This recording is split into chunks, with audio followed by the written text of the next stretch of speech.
अरे ली मम्मा पास आओ। तू नहीं खाएगी पॉपकॉर्न आज? आज नहीं खाएगी। अरे खाली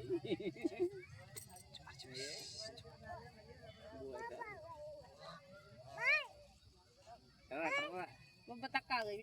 मछली खाना है मछली। मछली जरूर खाती है, अगर जब मछली खाती है तो मछली रह जाएंगे, डाल देंगे। पागल है क्या वो? वो चिड़िया लेना आई देखो वो दाना। कौन आ गया? डक आ गई डक।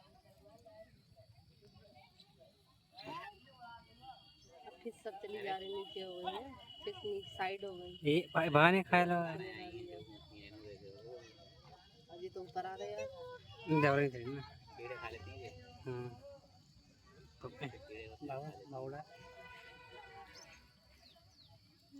ये हम बना वीडियो तुम्हारे। मैंने वो लगाया स्टेटस, डालने मम्मी कमेंट कर रही है। भाभी भाभी इतना करो और हमने भाभी